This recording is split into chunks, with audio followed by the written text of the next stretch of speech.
Is that?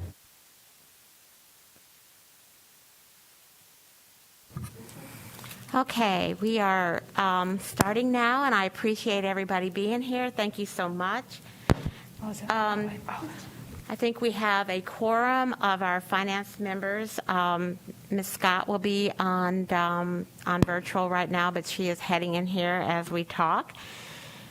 I would like to say that I think our agenda is very full today, so we're going to move forward on that. Before we do that, I would like a motion to approve our minutes from the last meeting, please.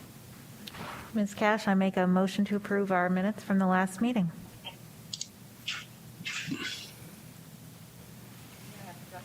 I have to deputize. I will deputize all the board members that are here right now. That would be Chris. That would be. Oh, Monica is here too, but yeah.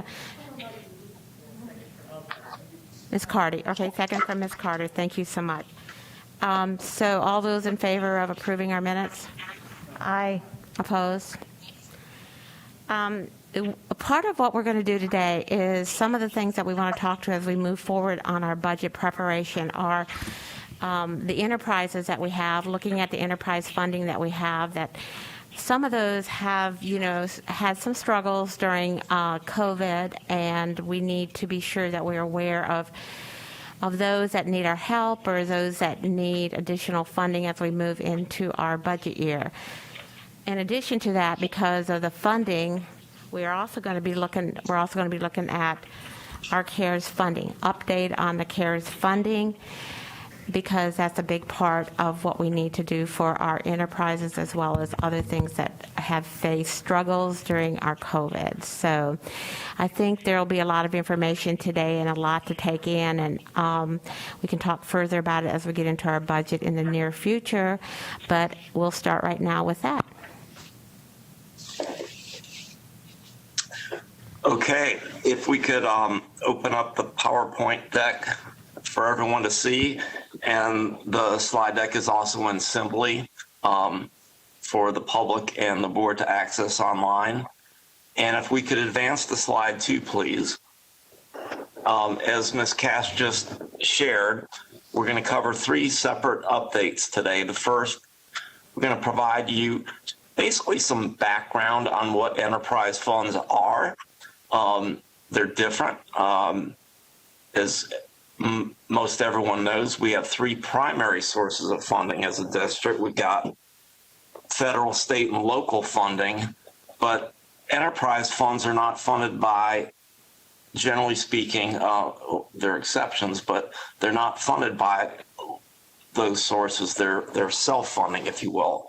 And so you're going to hear about those. You're going to get an update on all the CARES funding the district has received to date, what has been done with it thus far, how we have utilized it.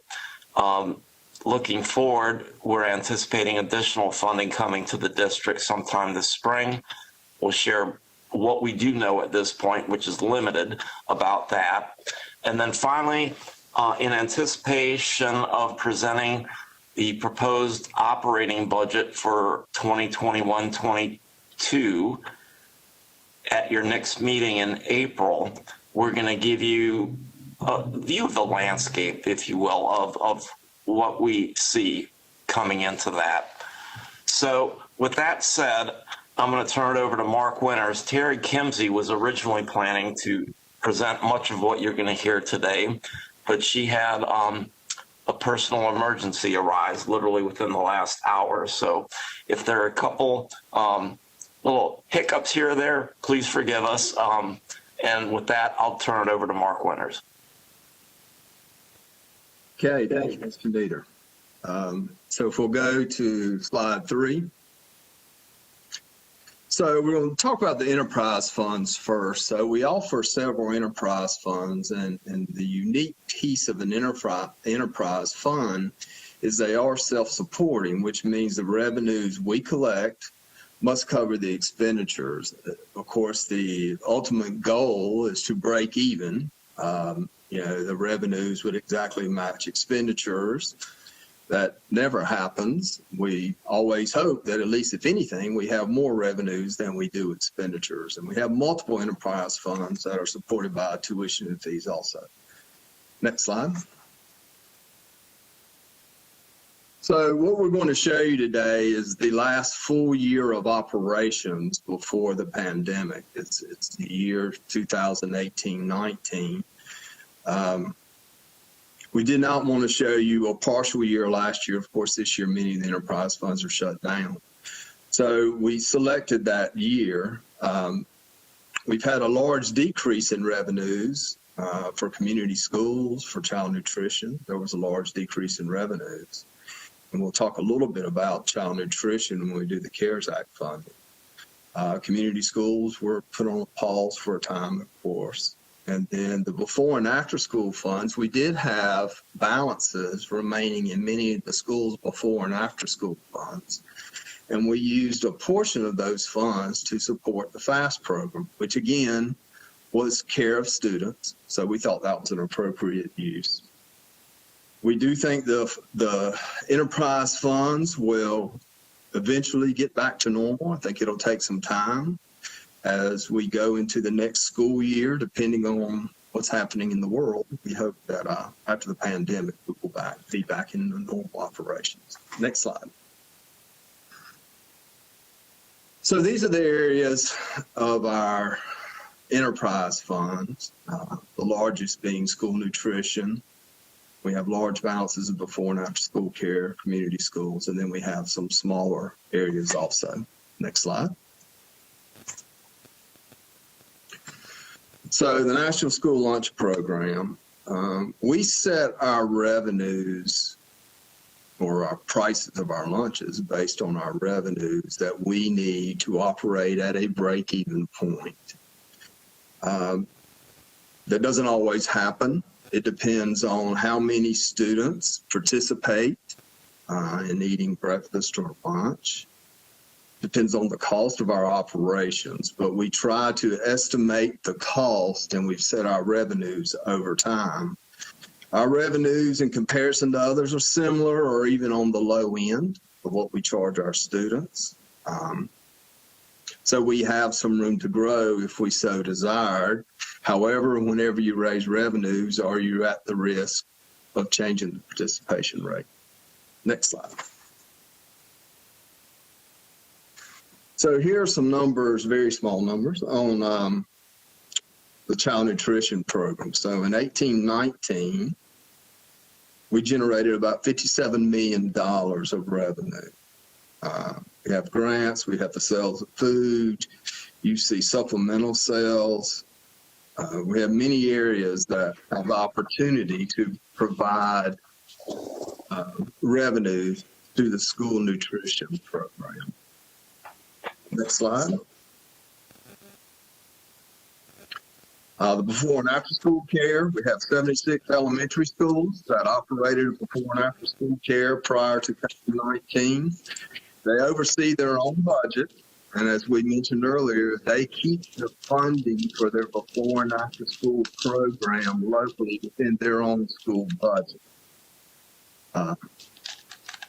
Calculated based on the number of participants times the tuition rate in months of operation. Again, this has a variance because every year the numbers may change. So it's kind of similar to child nutrition, participation rates are really unknown. And so they have to be able to shift during the school year. The YMCA provides some of our before and after school programs at our school. As I mentioned earlier, 70% of the carryover funds with these schools were shifted to cover FAFSA costs for the child care during the pandemic. Okay, next slide. Community school use. This is the public using our schools, whether it be churches or athletics or any other program that may come on our site. We worked years ago to create a formula to determine a cost for the use of our schools. Of course, this formula includes the cost to cover utilities, the cost to cover cleaning, and then each school receives a portion of the funds collected. The theory behind it is the school will need to paint a wall. The school may need to replace flooring due to heavy use of the public. So these funds go back to the school. Most schools will save some of these funds over time to cover the cost. If you wanted to paint a room, it costs more than what you'd receive over a few weeks. So they prepare, plan to use these funds. There's also a small amount of these funds that go back to the schools that allow them to use it for supplies. So the school receives some benefit from hosting public events in their building. Next slide. The preschool program, allowing children to participate in approved specific schools. There are 4 elementary schools that offer this right now. You see those listed on the slide: Kingswood, Lacey, Timber, and Wiley. It's by tuition, so the tuition again could cover the expenses. The number of participants sets the current tuition rate. These again have paused over time and are not currently operating. Mark? Yes, I'm sorry. No, I'm sorry, Mark. Just before you go on, I want to make one comment for the board members. I'm sure you're aware that there are more than these schools that do have before and after school programming, but those programs which are run by third parties such as the Y are not part of our district's operation. Therefore, they're not a part of this enterprise fund that Mark just reviewed with you. Thank you, Mark. Yep, thank you. Ms. Cash, may I also just clarifying question for the. Yes, Thank sure. you. For the preschool, that obviously also excludes our developmental preschools that do not have tuition. These are only the 4 that have a tuition-based preschool? That is correct. Okay, thank you. Well, can I just clarify on that with the third party that you mentioned, Mr. Nieder? Are they also tuition-based, and or does any fraction of the third-party dollars come back to the school? Dr. Martin, they are tuition-based or fee-based, and if I'm not mistaken, we do receive receipts from a community use perspective. Okay, so some of the before-after school could get piped into the community use dollars. That is correct. Thank you. Okay, now to slide 11. Summer school tuition. So we have summer school operating only at Enloe to allow students to take classes to gain or recover credit. Students have to pay tuition for each class. Courses identified by the principal. As you see, Enloe is the only site. It's a very small budget amount. And if I could just provide a point of clarification here, all of our high schools will offer recovery credit summer school at no cost based on the capacity that we have as a district in a given summer. This is a tuition-based summer school program, and the only tuition-based summer school program is the one that's at Enloe. And this is for all students to go here at tuition-based? Depends. It is open to students from other schools, and other schools, sometimes students have access it, but it's very infrequent.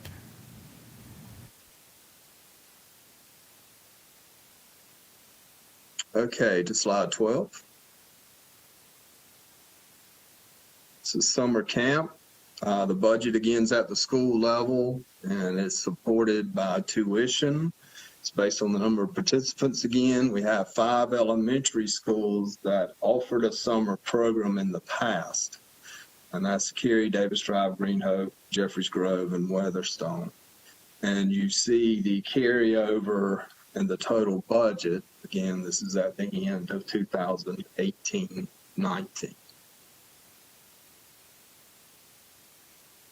We go to the next slide. Project Enlightenment. Early childhood education. We have lots of services. The services listed: parent-child activities, play groups, parent education, referrals to community program agencies. The funds support a portion of the salaries for the professional development and summer extended contract.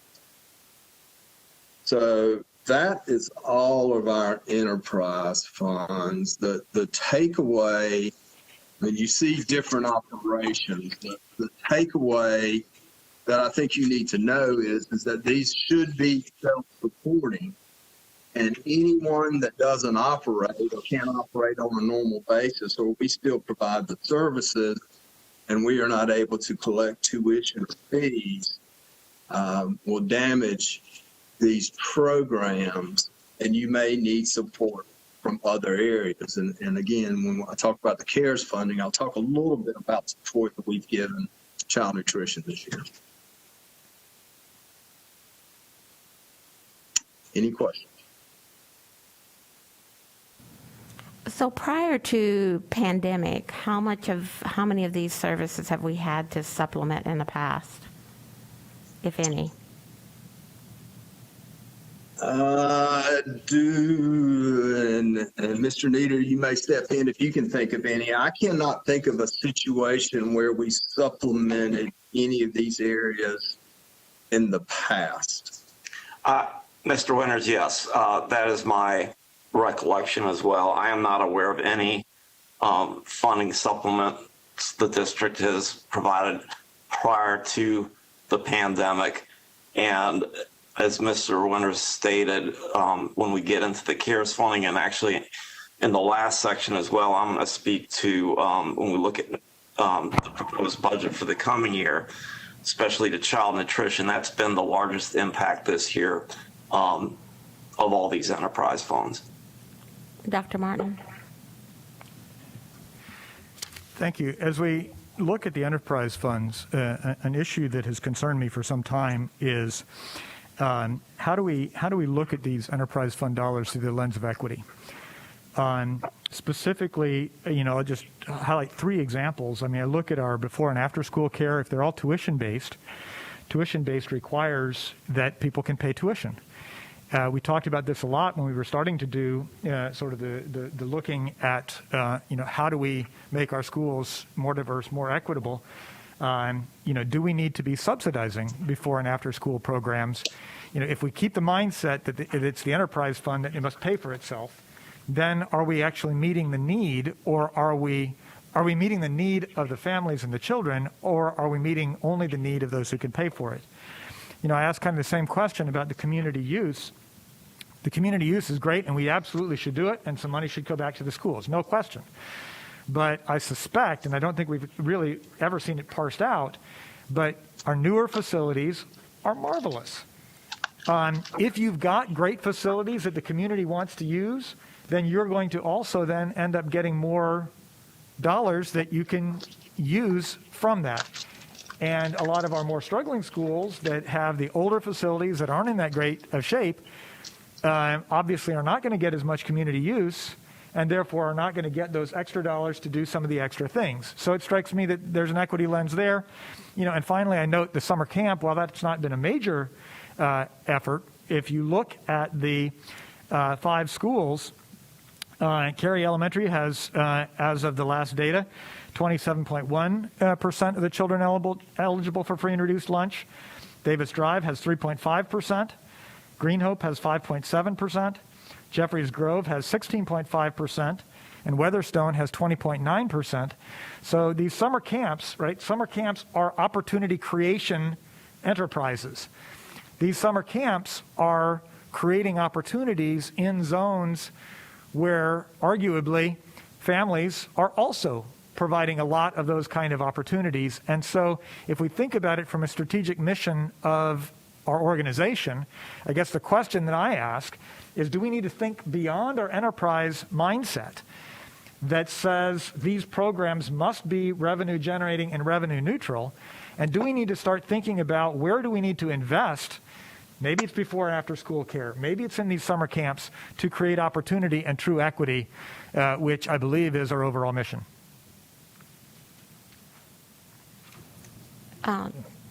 Monica, go ahead. I think I got a working mic now. Gotcha. Thank you. Just a follow-up question, or 2 questions, actually. So I echo the sentiments that were just stated. That's why I have my hand raised. So a follow-up question, and I don't know if Tim is on or if either of you have the answer to this, and that was about two things happened last year in these conversations around equity, which we discussed previously. One of them was around community use and there being a grant program, or so I'm curious if that's something we should revisit to talk about ways to fill in the gaps of the equity of should there be some weighted process around the grant programs for schools who wouldn't have natural access to the community use agreement. And again, that's mostly because I can't remember the details around the grant program with community use funding. So that's the first question, and perhaps also a recommendation, if that's not the case, that we look at a way to weight those grants that gives these other schools access who wouldn't normally be raising a substantial amount of money from community use. The second is also around summer camp. This was also a very lengthy conversation previously, and I don't know if anybody remembers where we landed, because we didn't land. So then we certainly have to go back to it then, for lots of reasons. I mean, I think Dr. Martin just expressed them adequately, so I won't add to that. But again, it's just a reminder that this isn't the first time we brought this up as an inequity, and so it's just another reminder that so much happened last year that we didn't get back to a lot of things. And sadly, sorry, Ms. Cash, we're discussing them during the budget. But again, I think it's important to lift them up wherever we talk about them, that this isn't the first time we've seen these inequities, and it's also not the first time we've brought them up. So I don't know what we need to do differently outside of finance to figure out how do we address these. Because these two are very, I would say, clear kind of consolidated programs that you can actually have a conversation about what to do, and maybe in a different format than our finance committee.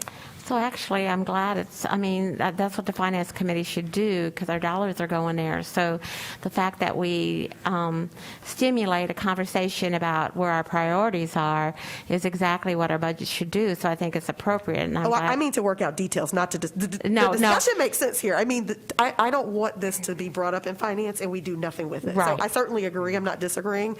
I'm actually just bringing up a point of getting it done. Yes, good point. Which is not us. No, Generally, staff would do that, is my point. Absolutely, good point. Sorry, Ms. Cash. No, absolutely. And before I go to you, Dr. Martin, Ms. Scott has her hand up, I believe. Thank you. I hope you could hear me okay, and I apologize for being remote right now. Certainly don't have a lot of new to add after Dr. Martin and Ms. Johnson-Hostler, but did want to echo especially the community use part, the desire to seek out how we can also improve relationships in parts of our county where market share continues to be an issue, or where people just simply have not set foot in our public schools. I think while there may not necessarily be a dollar attached to inviting groups to use facilities at either no or reduced cost, it's an opportunity for them to see the insides of these schools, to see student work on the walls, to see the work that all of our teachers bring and the opportunities that are provided to students. And I think anytime we can not only extend that we're here to serve all of our citizens in good faith, that it also just allows people to see inside of our schools, which is what we want more than anything else. So that was really all. I just wanted to add on to that. I appreciate it. Yeah, well said. Dr. Martin? Yeah, thank you.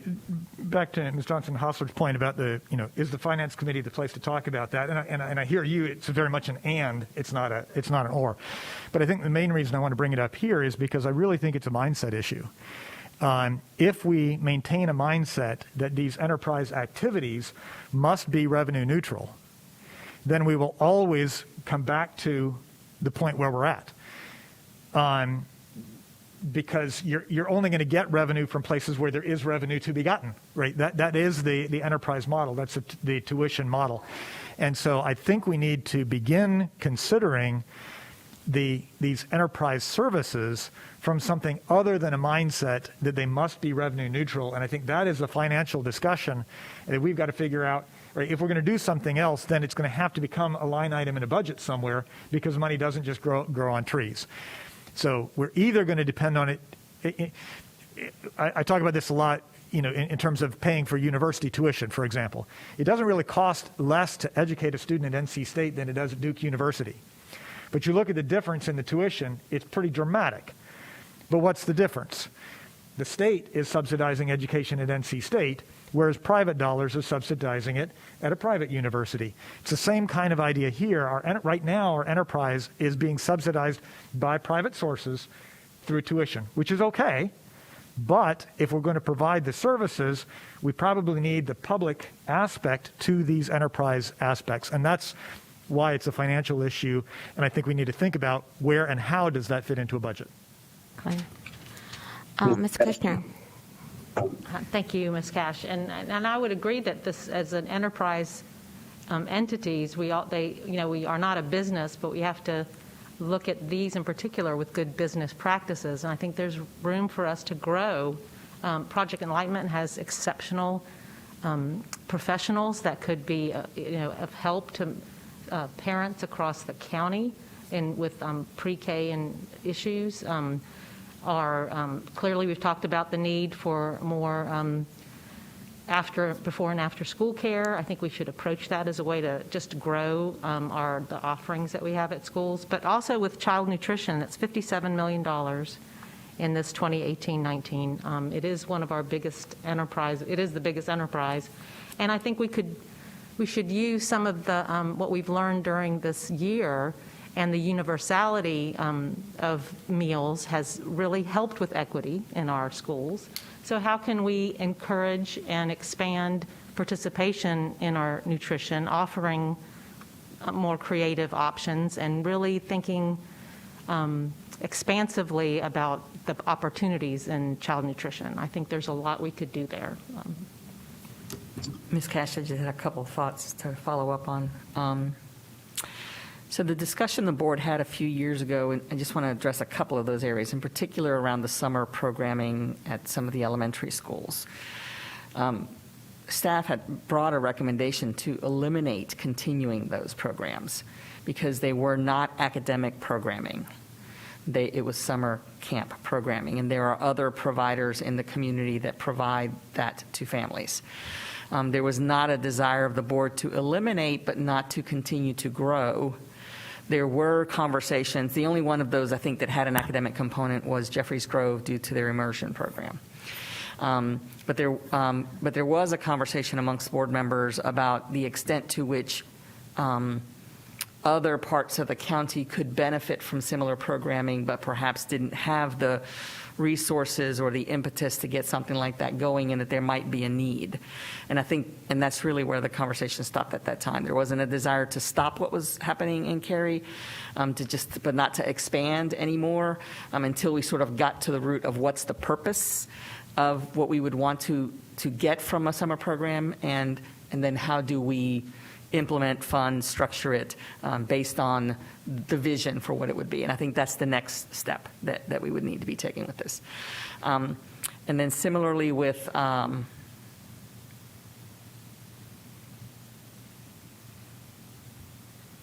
community schools, I guess it is. I don't know if Tim is on and can provide any thoughts or responses to how we implemented the grant programs. To refresh the board on that. Tim, are you on? I am. Ms. Johnson-Haas, I believe that the grant program you're referring to, because it was the one that was discussed at the board table, was where we took some of the carry forward from community use and moved it into family engagement grants. Those family engagement grants did indeed have an equity component in the criteria, a fairly significant one, in that it was the group thinking of the district that if the school had a large Fund 5 balance, that they really, because they rented their facility a lot, they really didn't need additional grant money from the district. So we tried to address the equity component in that way. Sadly, like so many other programs, that one we put on pause shortly after the pandemic started, because as Mark Winters has outlined here, that's also the money that keeps us operating. we fully intend to bring that back as soon as possible. It was just beginning to get some good momentum, and it's really one of the programs that the department really wishes to resume as quickly as possible.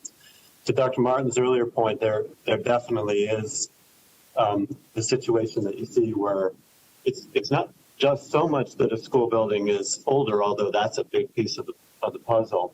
Also, sometimes if they're located in neighborhoods where the community doesn't have the resources to rent it, you run into issues in terms of equity. So any discussion about equity, we would want to address that component as well.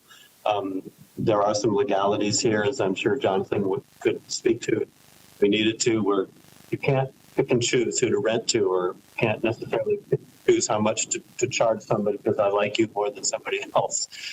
So there are some rules to play with, but there are also some flexibilities we can take advantage of.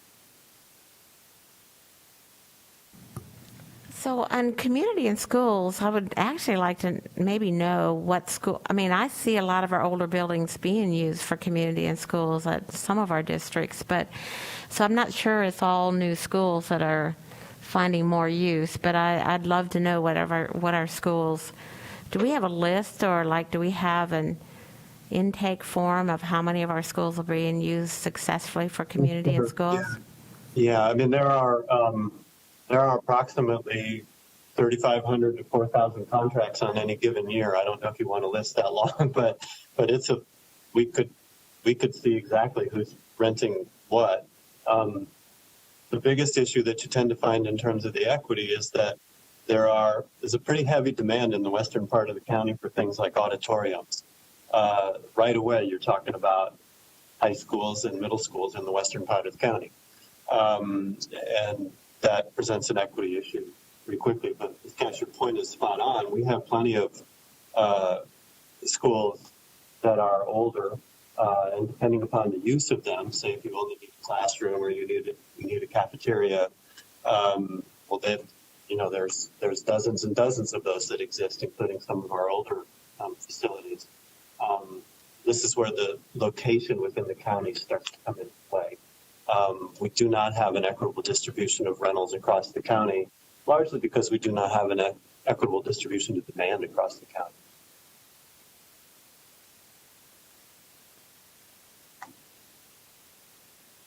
Okay, say that last sentence again. We don't have an equitable distribution of rentals across the county because we don't have an equitable distribution of demand. Or to put it another way, some parts of our county people, the community likes to rent a facility that's in their backyard, and some of our backyards don't have the money to rent the facilities. That's about as plain as I can put it. Okay, thank you. One of the things too, sorry, Ms. Cash, that we've seen, to Tim's point, so we have several, and I've talked to Tim about this ad nauseum. He's definitely glad I'm not chair anymore because that's all we talked about is community use. But to Ms. Scott's point, it's because I was getting a lot of conversations from our Eastern Wake County mayors, because community use was one of the things that they understood garnered income to schools. And so that was a huge priority at the time for the chair of the Mayor's Association as well. But one of the things that we also found specifically with churches, who are probably our most consistent community use, because that means they're renting it every Sunday. So that particular school is getting at least 4 times a week, sometimes month, and sometimes 6 to 8 times a month use. But we also have watched some of those churches move to newer buildings, right? So some of my older schools were getting that funding. Now they don't, because there's a new school 10 minutes away. So that's, I just want to echo Tim's point that we've certainly also seen some transition happen as newer schools get closer to their backyard, so to speak. And again, not something we can necessarily manage as a board, but which leads us to then we have to figure out what we can do on our end. Good point. I wasn't aware of that. Yes. And I would just say, looking at, as we're talking about auditoriums, for example, at the former Apex High School, you had about 250 seats total in the auditorium, whereas now that has tripled, perhaps, the amount of people that the auditorium can hold. So some of our older buildings just had smaller venues, where our space standards have changed. So the newer buildings do have more room for larger purposes and to hold more of an audience. So I think that becomes the equity issue as well as the type of space that's available equity. Good point. That's an appeal and a need for some of these. All right. Okay. Any other questions? It's a big topic. We need to further that conversation somewhere. So that obviously is something we want to look at. Anything specific about child nutrition that you guys want to talk about before we go on to the CARES? I mean, we'll be talking about that further as well. No? Oh, there's so much, Ms. Cash, but I'll wait until we get Yeah. there. There's so much. Okay. Those are, it looks like our two big areas. Okay. Yeah. Go Ms. ahead. Cash, we'll cover, we'll give some background to the board on the implications of the pandemic when we get to that point in the CARES funding update. Okay. Thank you. Go ahead. Okay, so we just covered our short presentation. So now we move to a rather long one. Actually, this is a CARES funding update. It's very similar to what we presented in November, I believe, at a Finance Committee meeting, that you sort of gave a status of where we were with the funding, what we received, what we're expecting. We created this new version to present at a advisory committee last week. So we'll go to slide 15. We're going to give you background on the coronavirus aid, relief, and economic security. Funding by program, where we're using it, and the timing of either receiving funds or funds that are coming to us. So next slide. So this is a summary of the major funds that we received. Governor Cooper's Emergency Fund, the Coronavirus Relief Fund. I do want to note that if you look at the percent of state total, as you know, we're roughly 10% of the state. And in the first, third, and fourth line items, you see that we received 8, 7, and 6%. Basically, they release funds. It's not totally on the Title I formula, but it's the majority of the basis of the relief is the Title I formula across the state of North Carolina. So we do not receive 10% of the funds that are allocated in each of these areas. I just want to make you aware of that. Next slide. So the first thing we're going to touch on is Governor Cooper's Emergency Fund. This was not federal funding. This is actually state funds that were remaining in last year's budget that Governor Cooper provided to school systems. So you see the amount we received, and we spent much of this on child nutrition salaries and benefits. With us shutting down in March, our normal operations for child nutrition is salaries are around $2 to $2.5 million on a monthly basis. So when we closed schools, we started losing the revenues. Now, child nutrition had it's not really a fund balance, but that's what it truly is, a savings amount that they could survive for a while. But we took $2.4 million of Governor Cooper's fund and spent that on child nutrition salary and benefit because they were still feeding. This was all tied to feeding program that child nutrition provided. And then we also took an additional $1.4 million to use for custodial contract cleaning. Next slide. So this is details of the Coronavirus Relief Fund. You see the amounts in each category. I will note that Program 125, that's at child nutrition, we were told those funds would not be available after June 30th last year. So this is the second set of funds that we used for child nutrition. So we spent some of those in 2019-20. The remainder came in this year. This is the group of funds that we had when we met with you in November, we had a December 30th, 2020 deadline. And many of these categories, we did not receive the funds until the first week of December, where these are federal funds. If we bought things, we had to go through a federal bid process. It was 10 days. So we were in a pressure situation to spend these funds. We spent most of these funds before the end of December. On December 27th, we were notified that these funds would last for another year. So we do have some availability for this year. Next. So 121 was the summer learning program. We served 7,000 students in the summer learning program. When we looked at the interest, the possible interest, it was a much higher number. But as situations changed during the summer with the coronavirus, we had less students attend. So we only had about 7,000 students attend, but the bottom three lines, we bought reading math material, had professional development. We touched another 59,000 students with the three lines below the summer learning. Next slide. Chair Cash, could you ask Mark, Mr. Winters, can you tell us what an ABC transfer is? That shows up quite a few so, times. I'm sorry. Thank you. Yes, I am. So it's a state-required transfer. So I should have included this on this slide. So you'll see this in several areas. So the state restricted the use just to the purpose of, for instance, the summer learning program. We could only use it for that program in the beginning. And then they had a couple other categories where we bought the materials for the students, and those were grade level materials.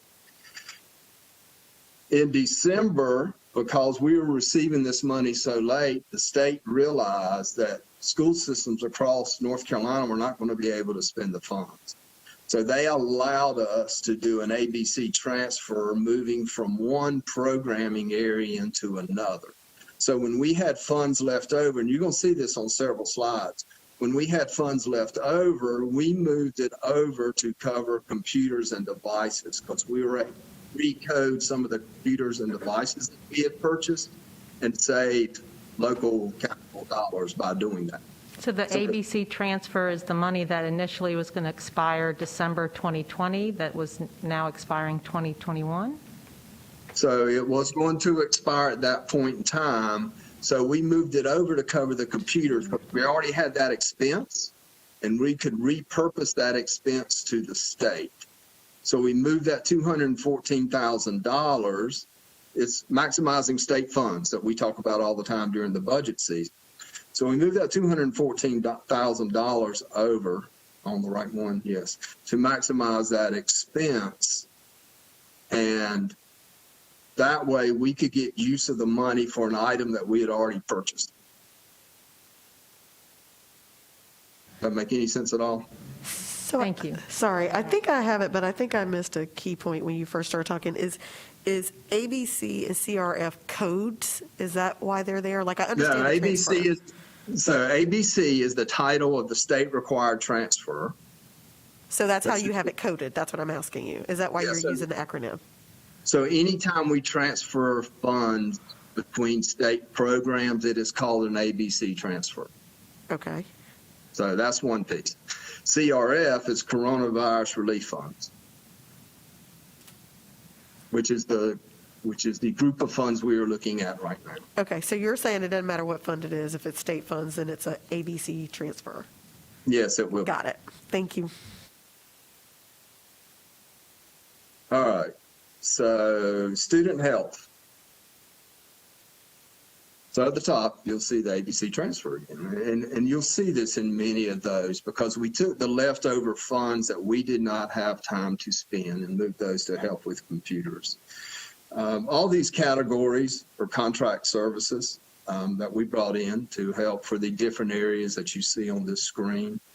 And this touched around 1,100 students during this time period. Next slide. Non-digital resources. This was for students who had limited connectivity to help those students. We touched about 15,000 students with this set of funds. Next slide. Student devices, you'll see in the write-up that we bought 6,000 iPads and cases for pre-K. We also had some Chromebooks and cases. And then again, we moved $844,000. Actually, this is the receipt. So when I talked to you earlier about moving the funds, this is the receipt of all the different areas that came in. We received $844,000 because we could easily spend that on technology. Next slide.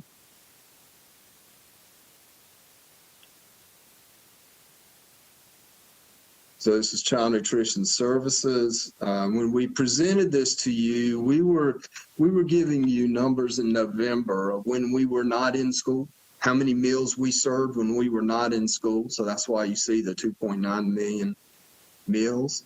And because the child nutrition staff was continuing to work on these meals, we shifted these funds to cover salaries, again, associated with the feeding program.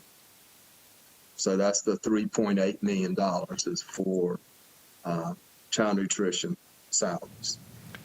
Can I ask a quick question here? The money that goes, I mean, I think we get like $4 a meal. Does that just cover food, or is that cover salaries at all? I mean, that's more than we would need for food, I think, but isn't that what our funding is from the state or federal? So I don't know if David has a better answer. To my knowledge, we're receiving the food costs. But that's one thing we could not do is go back to the state or local or anywhere else and recover any kind of food costs, because the federal government was covering that cost for us. That is correct, Mr. Winters. Okay. So my understanding was that the food costs to receive $4 a person, that was covering more than the food costs, is what the federal government says. It should be covering salaries. Is that not true then? There is a portion, a little bit, that is beyond the food, but it is not significant. Do you know what not significant means? I don't have those numbers at my ready, but Ms. Cash, we can certainly get that information. Okay, thanks. Yeah, I'd like to see that breakdown, because some of us have been told that they cover more than what we say they cover. So just curious. Thanks. Yeah.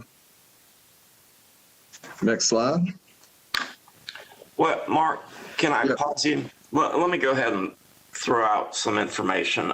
We've said that we would share more information about the child nutrition operation during this section, and maybe this is a good opportunity to do so. To give the board a sense, above and beyond the CARES funding that has been put into the child nutrition program to support it during this time, we have used local funding to support the program.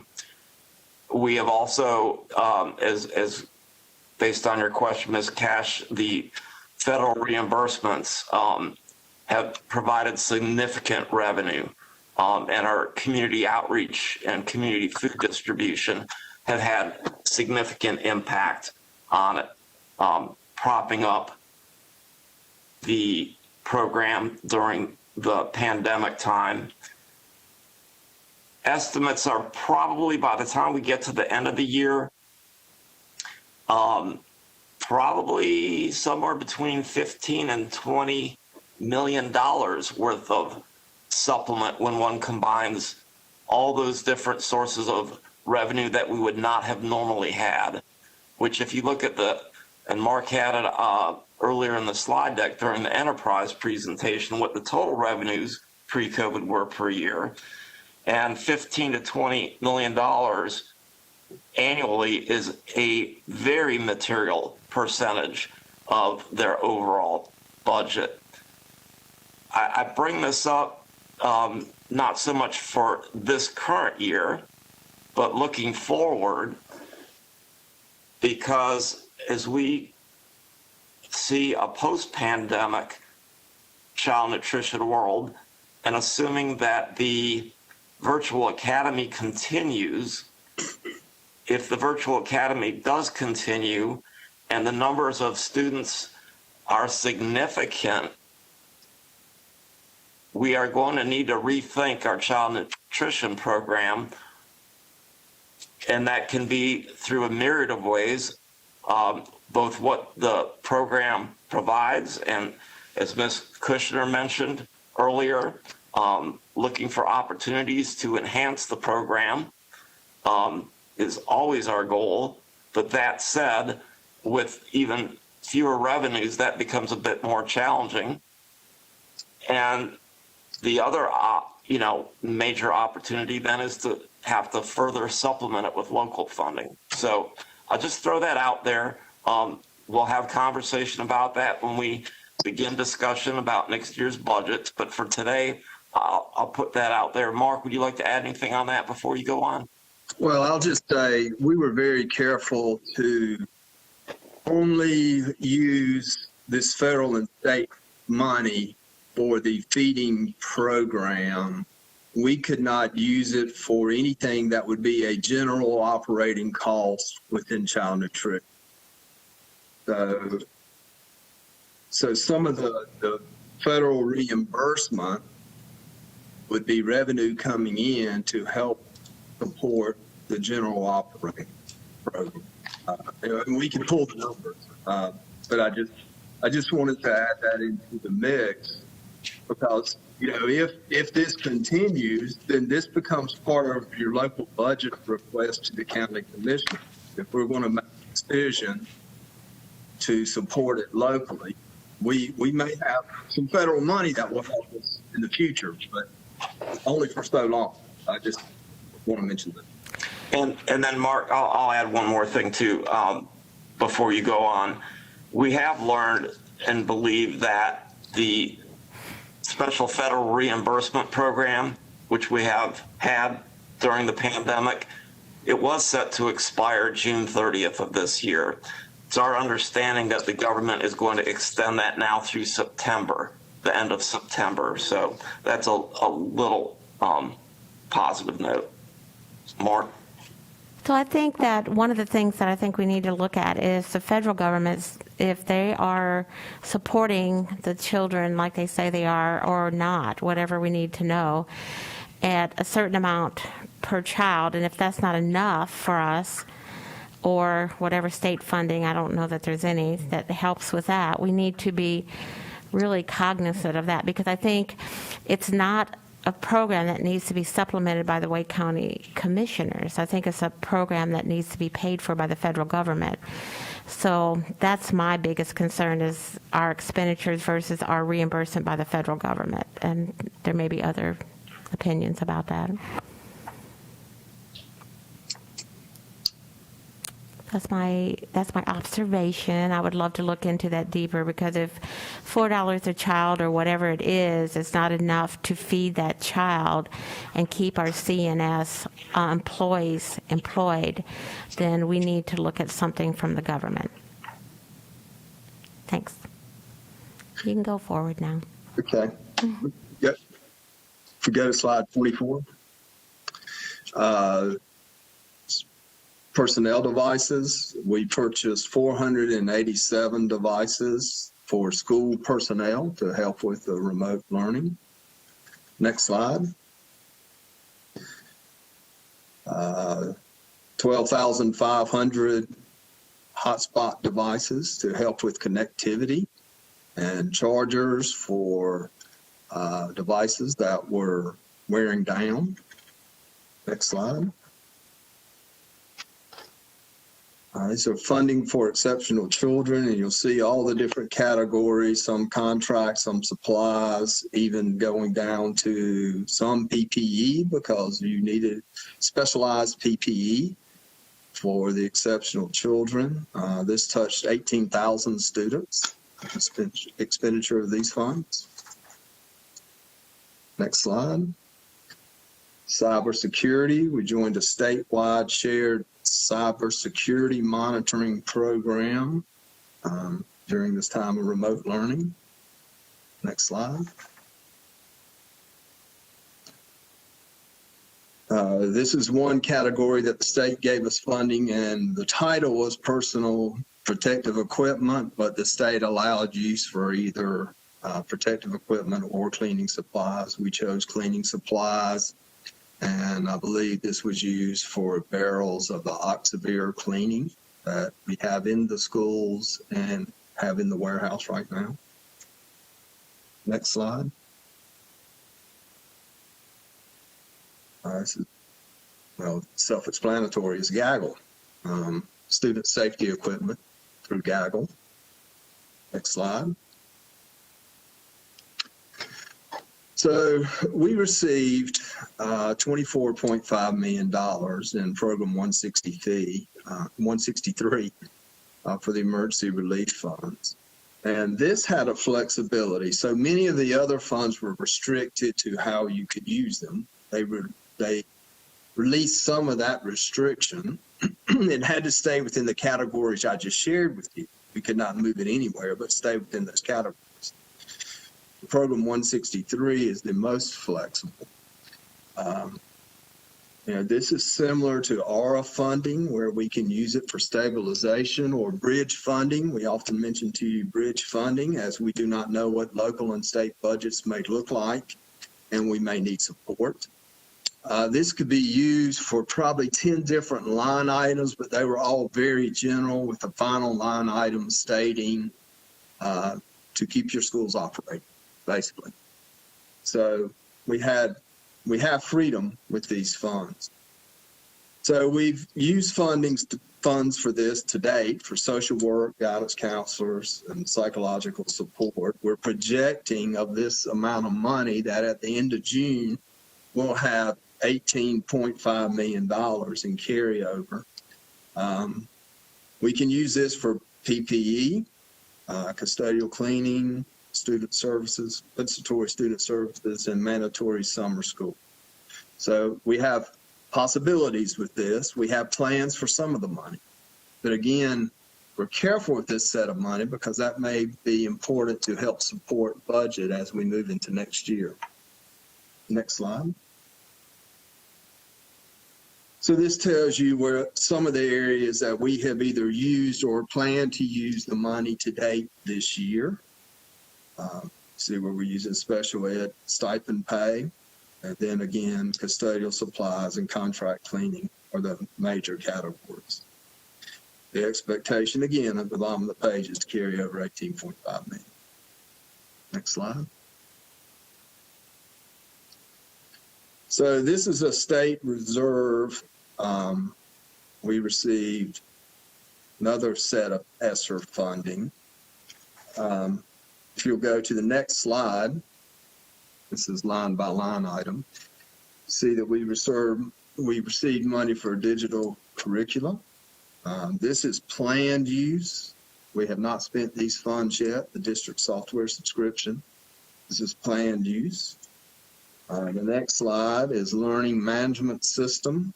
Again, Canvas software subscription. This is planned. It has not been encumbered or spent yet, so we have this remaining to use. Next slide. Innovative child care and remote extended support. We brought the contract to you probably a month and a half ago for the YMCA, so that is encumbered. The other funds are planned use. And then the governor's gear funding, we have committed some of these dollars to student mental health. I think we've committed $2.4 million in this year for the first line item. And then the second line item is toward at-risk students. And we've committed about $73,000 on that. Next slide. And then these are funds that we're going to use for student health support, broken down by category. And you see that we plan to carry over $1.2 million. As you see, we're doing many contracts with the federal funding. It's necessary because it has a cutoff point. So there's going to be a point in time where we either reduce services in some way, or we pick that up on the local budget, or we find other sets of funds, or we repurpose funds in order to cover these. But right now, with the short-term funds that we are receiving, many of these items are contract services. Next slide. Instructional support services, these are for at-risk children, and these are available at this time. We have not spent these dollars yet. So next slide. I do want to talk just a minute about the relief funds that we received from Wake County government. It's $29.1 million. Last year, we received an installment of $14.1 to purchase 50,000 devices, and the devices were, of course, used by our students. That was a tremendous help to the school system to protect other funds that we were going to have to use, and usually it's capital funds when we buy computers. So this protected our use of capital funds of $14.1 million. Next slide. So that was our first installment. Then we received a second installment of $15 million targeted at PPE, cleaning, healthcare signage, support student connectivity, and support of food security efforts for students. So next slide. These are the categories where we spent the funds. 14.1 was for devices, 7.8 million for personal protective equipment and cleaning supplies, other items. We spent an additional 5.5 million. So now you're looking at, this is the third installment of assistance for child nutrition. Again, most of this was salaries. So this is now between $9 and $10 million that we have spent to supplement child nutrition salaries since last March. Because remember, some of that was prior to June 30th. So we've continued to help with child nutrition services, and it's the right thing to do because it was part of the feeding program. 5.5 million there, and then another $1.6 million in student connectivity. Next slide. So these are not dollars. I shared this with you in November. And since November, we were able to purchase many items. We believe that we have purchased enough PPE and cleaning supplies to last us to through the remainder of the year and into the summer. When we opened up, trying to find supplies in March, April, and May, we were chasing the market. The market just wasn't prepared for what happened. And we had great difficulty finding the things we need. As the fall came around, we were, front and center trying to order these supplies. And we were able to purchase, and with having both the Wake County government money and the state money, we were able to purchase large numbers. So we are supplying the schools. We have a plan for the remainder of the year to make it easier on the schools. We're trying to work with the COVID coordinators at the schools. We're delivering certain items every month. It's like X percentage of the original release. We may give them 25% of the gloves release that we gave them at the beginning of every month, whether they need them or not. And then there's also an opportunity, if you go on our website, we have a separate warehouse catalog for these supplies and these supplies only, even with a picture of the supply, so they'll know what a clear face mask looks like. And the school can go through that warehouse ordering process to get whatever else they need after our original delivery. It seems to help provide the schools with knowledge of what's coming, but it also controls inventory. So a school doesn't say, I don't know when I'm receiving my next shipment, so I'm going to order a large number and just stock them at my school. So this seems to have made the process work a little bit better. You can see the reason we wanted to do this, and we're on the page with gloves, so this is a good time to mention it. It's difficult. We want everyone to be safe, but your safe guidelines may be different than my safe guideline. We've heard of teachers perhaps using 12 to 15 gloves a day. There may be a reason, not criticizing that at all, just an example, where some may use 12 to 15 a week. So by delivering to schools and giving them the opportunity to order, we feel like the schools know where they are, and it helps control the usage a little bit without having to monitor every item that the schools use. Okay, next slide. This is mainly hand cleaning. We ordered a lot of hand sanitizer bottles to put in the school prior to receiving the dispensers that we placed on the walls. Once the dispensers arrived, we didn't need the bottles so much in the classroom, but due to just usage and quick access, we've ordered a large supply of hand sanitizer bottles again, because if a dispenser breaks, if it falls off the wall, and they're missing the item for a few days, we have thousands of hand sanitizer bottles within our warehouse, and we can provide those. Next slide. In a similar manner, we provided all schools with wipes in the beginning of the school year, so they could wipe their desk. As time went on, we received the Oxivir 55-gallon barrels and spray bottles, so we would have a spray cleaner in each classroom. So now we've ordered additional stock of each of those. So we have more wipes that are sitting in our warehouse, and we have a warehouse full of 55-gallon barrels. Next slide.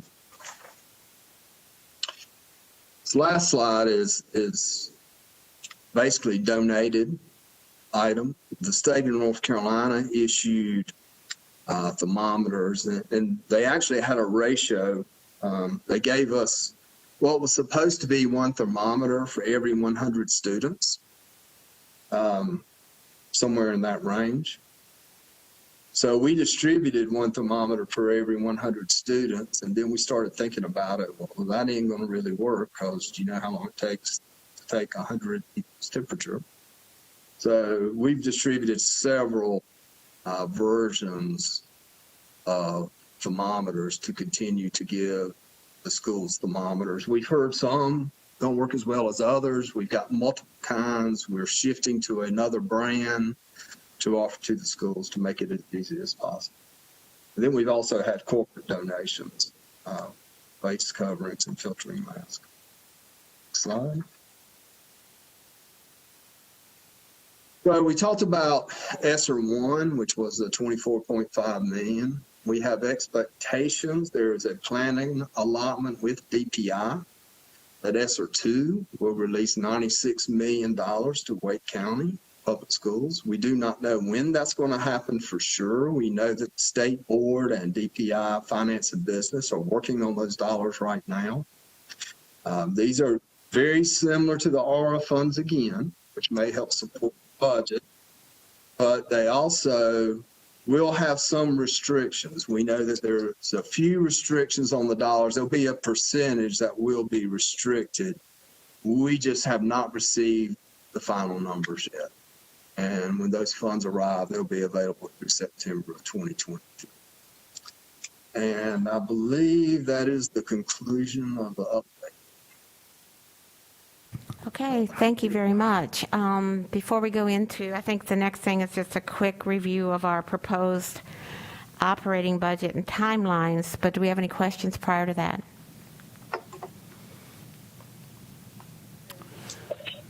Very thorough, very thorough.